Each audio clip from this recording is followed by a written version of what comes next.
जय हिंद, नमस्कार, स्वागत आप सभी का लाइव टाइम्स पर। क्या देश में की एयरलाइंस कंपनियां असल में लूट और मनमानी का अड्डा बन गए हैं क्या? इसके कई एग्जाम्पल्स अभी हाल के दिनों में दिखते हैं। कोशिश देश में ये हो रही है, उड़ान योजना और तमाम तरह की कोशिशों के जरिए कि एयरलाइंस को सस्ता बनाया जाए, सबके लिए उपलब्ध बनाया जाए, देश के कोने कोने को जोड़ा जाए एयर रूट के जरिए। मोदी सरकार उड़ान योजना के तहत ये करने का दावा कर रही है और ऐसा किया भी गया है, दूर दराज के इलाकों को जोड़ा जा रहा है। लेकिन एयरफेयर की मनमानी ऐसी और सुविधाओं के नाम पर ऐसा रवैया लापरवाही भरा कि ये अपने आप में परेशान करने वाला है और चौंकाने वाला है। अब ये दो उदाहरण जो अभी हाल में आए हैं मनमानी रवैये के, और फिर हम बात करेंगे कि कैसे किराया वसूला जा रहा है मनमाने तरीके से। एक शिवराज सिंह चौहान साहब ने टूटी कुर्सी का हवाला दिया। ये आपने कुछ दिनों पहले देखा था, एयर इंडिया की फ्लाइट थी, उसमें बैठे थे, कुर्सी टूटी और धसी हुई थी, उसी पर बैठ करके आए वो, और उन्होंने ट्वीट किया कि देखिए, लगा था कि अब सरकारी कंपनी नहीं रही, निजी हाथों में गई, यहाँ की व्यवस्था बेहतर हुई होगी, मैनेजमेंट बेहतर हुआ होगा और सुविधाएं बढ़ी होंगी, जो मोटे पैसे लिए जाते हैं हवाई यात्रा के नाम पर। लेकिन यहाँ तो टूटी हुई कुर्सी पर एक, अब सोचिए केंद्र के आला मंत्री का ये हाल कि उनकी कुर्सी टूटी हुई मिली उन्हें, और उन्होंने हाईलाइट किया। आम लोग तो अगर बात भी करते हैं तो कौन सुनता है जनाब। और अब दूसरा मामला फिर से आ गया है, बैक टू बैक। पंजाब विधानसभा के अध्यक्ष हैं सुनील जाखड़ साहब, उन्होंने भी एक वीडियो ट्वीट किया है। और अब मामला है इंडिगो का। इंडिगो की फ्लाइट में बैठकर वो यात्रा कर रहे थे और उनकी भी सीट टूटी हुई थी। ये सुविधाओं के नाम पर आप फ्लाइट में कुछ खाना मांगिए तो आपको सैकड़ों रुपए वसूल लिए जाते हैं। एक कॉफी मांगिए तो उसके सैकड़ों रुपए वसूल लिए जाते हैं। किराए के नाम पर आप 2 बार सर्च कर लीजिए किसी फ्लाइट की टिकट को, देखिए दनादन पैसे बढ़ने लग जाते हैं, एयरफेयर बढ़ने लग जाता है। मनमाने तरीके से हर मिनट हवाई किराया को बढ़ाया जाता है, जबकि नियम, हाल ही में नियम बदल दिए गए। सरकार ने कह दिया कि नहीं, अब ऐसा नहीं होगा, हमने पाबंदी लगा दी है। अपने आप एयरलाइंस कंपनियां ऐसे किराए में बढ़ोतरी नहीं कर सकती हैं। उनको नोटिफाई करना पड़ेगा डीजीसीए को, मिनिस्ट्री को, एविएशन मिनिस्ट्री को, गवर्नमेंट ऑफ इंडिया को, अथॉरिटीज को कि हम किराया बढ़ा रहे हैं तो बढ़ा सकते हैं। लेकिन जनाब, यकीन नहीं हो तो आप जाइए किसी भी एयरलाइंस के साइट पर या उनके ऐप पर, और आप किसी एक रूट के लिए 2-3 बार सर्च कर लीजिए, देखिए फिर क्या होता है। जंप कर जाएगा जैसे उनको देखेगा कि इनको टिकट लेना है, लगता है सीरियस लग रहे हैं, ये जाने वाले हैं, बढ़ा देंगे किराया। एक आदमी का किराया आप फ्लाइट बुक कीजिए तो आपको कुछ रकम बताया जाएगा। अगर आपने 4-5 फैमिली के साथ जा रहे हैं लोगों के लिए आपने बुक कर, जैसे ही डाला आपने 5 लोगों को बढ़ाया, किराया बढ़ जाएगा। गजब हाल है भाई, कोई नियम ही नहीं है, कोई कानून ही नहीं है, कोई बंदिश ही नहीं है, मनमाना है। अच्छा, इनको जरूरत है, 5 लोग जाएंगे, इनसे वसूल लो। क्या करेंगे, तो जाएंगे ही, फैमिली वाले हैं। ये एक तरफ मनमाना रवैया है, लूट। कुंभ में देखा है आपने क्या लूट मचाई है एयरलाइंस कंपनियों ने। 300 गुना किराया लोगों ने दिए हैं, हद हो गई। जहां का 4,000 किराया है वहां पर 50-50 हजार किराया वसूला गया है। जैसे ही इन लुटेरी कंपनियों को पता चलता है कि लोगों की यहां पर यात्रा बढ़ने वाली है, टिकट बढ़ा देते हैं। इनकी एक टीम बैठी होती है बैक एंड में, वो यही देख रही होती है किस रूट पर कितने सर्च किए जा रहे हैं, और उसी हिसाब से, सर्च के हिसाब से वो रेट्स बढ़ाने लग जाते हैं। छठ है, आपको बिहार जाना है, पटना दरभंगा की फ्लाइट लेनी है आपको, देखिए किराया 5 गुना बढ़ जाएगा, 4 गुना बढ़ जाएगा, 3 गुना बढ़ जाएगा, जितनी मर्जी हो बढ़ जाएगा। कुंभ में प्रयागराज जा रहे हैं आपको, कोई अंत ही नहीं है किराए के बढ़ने का। हंगामा हुआ इसको लेकर के, सरकार ने इंटरफेयर किया। लेकिन मानना पड़ेगा कि डीजीसीए और सरकार भी तमाशबीन बनी हुई है। कहने को पब्लिक कंजम्पशन के लिए कानून बना दिया, रूल बना दिया, पॉलिसी ले आए, विधेयक ले आए, हो कुछ नहीं रहा है, लूट जारी है। और असुविधाओं का हाल देखिए, मंत्री महोदय जा रहे हैं तो उनकी कुर्सी धसी हुई है, विधानसभा अध्यक्ष महोदय जा रहे हैं तो उनकी कुर्सी टूटी हुई है। किस बात के पैसे वसूल रहे हो आप? किस बात के? अब ये जो ब्रेकअप होता है ना, आप गौर करेंगे जितनी बार आप बुक करेंगे फ्लाइट की टिकट तो उसमें एक ब्रेकअप आता है कि कितना पैसा उनका फ्यूल पे खर्चा हो रहा है, कितना वो एयरलाइंस किराया ले रही है, कितना टैक्स दिया जा रहा है। उसमें करीब करीब आधा पैसा वो होता है जो एयरलाइंस के हिस्से में टिकट का जाता है, आधे से कम करीब 45% के आसपास फ्यूल का कॉस्ट होता है जो उसमें ईंधन भरा जाता है। वो निर्भर करता है राज्य सरकारें कहां पर कितनी वैट लगाती हैं। जैसे दिल्ली में ज़्यादा है, तमिलनाडु में ज़्यादा है, पश्चिम बंगाल में ज़्यादा है, यहाँ पर वैट बहुत हाई है, तो यहाँ से जो फ्लाइटें उड़ेंगी उन पर थोड़ी टिकट के रेट ज़्यादा हो जाएंगे क्योंकि वहाँ ज़्यादा कीमत वसूला जा रहा है ईंधन का। लेकिन जो बाकी का हिस्सा है, आधे से ज़्यादा टैक्स हटा दें आप। मसलन अगर 10,000 की कोई टिकट है तो उसमें 1,500 के आसपास टैक्स है, 4,000 के आसपास फ्यूल का कॉस्ट है, और बचा जो 5,500 के आसपास उसमें एयरलाइंस खेल करती है। कभी आपको वो 4,000 में टिकट देंगी, कभी उसके 8,000 वसूल लेंगी, कभी उसके आपको 15,000 बता देंगी, कभी 20,000 बता देंगे।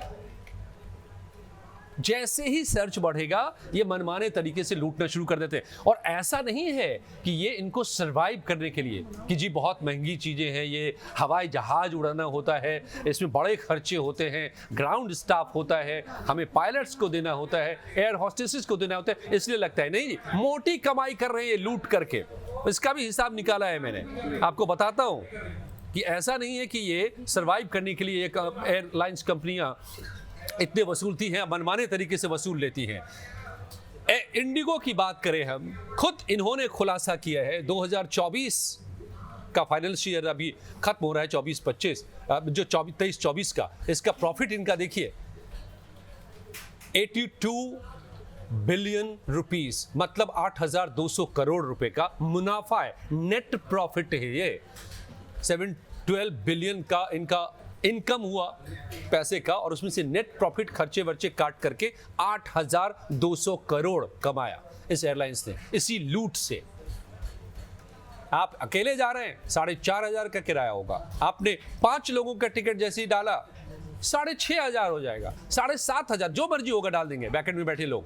अरे ये लेने वाला है, ये फैमिली के साथ जा रही है तो लेगा ही, जाएगा कहाँ? आपने दिल्ली टू मुंबई ले लिया, दिल्ली आपका बेस है, मुंबई टू दिल्ली ले रहे हैं, देखा कि ये तो रिटर्न आएंगे, मुंबई में तो लटके नहीं रहेंगे, तुरंत जंप करा देंगे जैसे ही आप उसमें रिटर्न टिकट डालेंगे।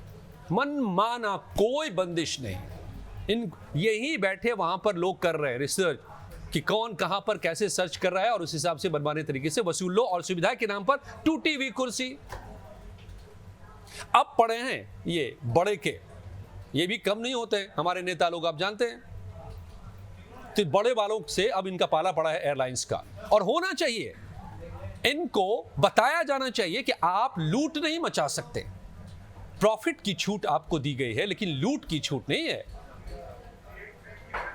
कि लोग ज्यादा तो हम वसूल लेंगे ज्यादा। ऐसा होता है क्या? अरे भाई, डिमांड और सप्लाई के बीच में एक संबंध होता है कि जैसे डिमांड बढ़ा, आपने मनमाने तरीके से आप उसकी कीमत बढ़ा दोगे, लूट लो। तो भारत में, और यही वजह है कि ये हवाई जहाज से जो एयर कनेक्टिविटी से देश को जोड़ने की जरूरत है और नहीं जोड़ा जा पा रहा है, अफोर्डेबल नहीं हो पा रहा है लोगों के लिए, मिडिल क्लास भी नहीं अफोर्ड कर पा रहा है। ऐसे ही सैलरी नहीं बढ़ रहे लोगों के, नौकरियां जा रही हैं, और जिनके को देखते हुए कि अब जी इंडिया की इकोनॉमी हो गई है ओपन ग्लोबल, यहाँ पर लोगों को मिडिल क्लास एक है, उसको चाहिए एयर कनेक्टिविटी चाहिए, लेकिन लूट के सामने वो भी सरेंडर कर रहे हैं। लग रहा है सोचना पड़ता है 4 बार कि टिकट बुक कराए। एक फैमिली के साथ जा रहे हैं, जाने आने का पता चला कि 60,000 रुपए चले गए आपके, कहीं भी जाइए तो, अगर 3 की भी फैमिली है तो कर लो।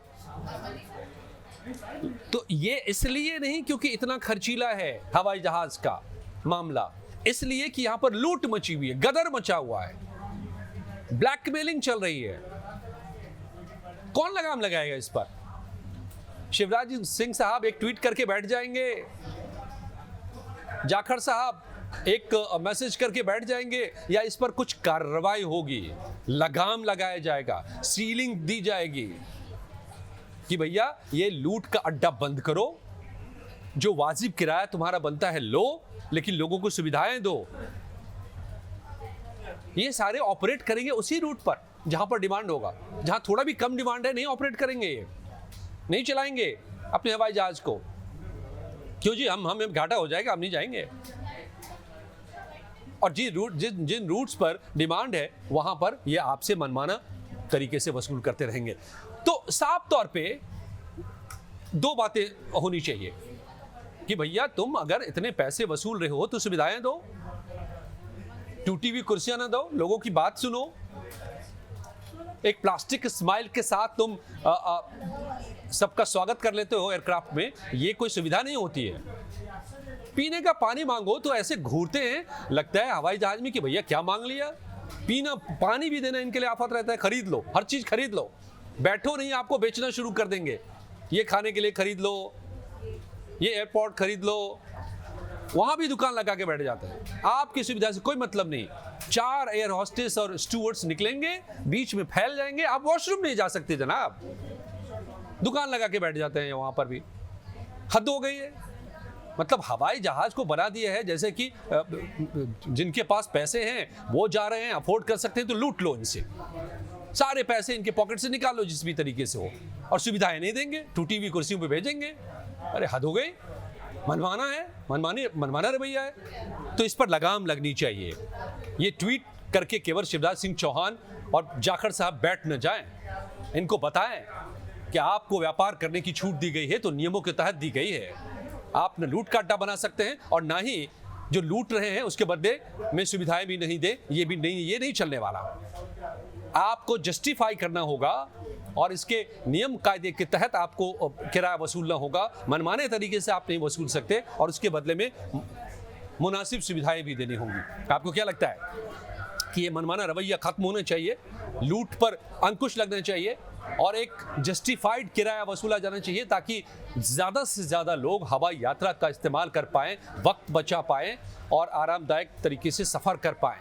ये कोई लग्जरी नहीं है हवाई जहाज से जाना आना, ज़रूरत है। आज की दुनिया की रफ्तार बढ़ती जा रही है, प्रोफेशनल रिक्वायरमेंट है लोगों को कि कम वक्त रहता है, छुट्टियां कम मिलती हैं, कम वक्त में उनको अपने काम निपटाने होते हैं। तो भैया इस पर लगाम लगनी चाहिए। आपको अगर सहमत हैं, आप इससे सुविधाएं मिलनी चाहिए, सहमत है इससे, तो ज़रूर अपने कमेंट में बताइए। और आपके क्या अनुभव हैं एयर ट्रैवल का और एयर टिकट बुकिंग का, ये भी हमें ज़रूर बताएं।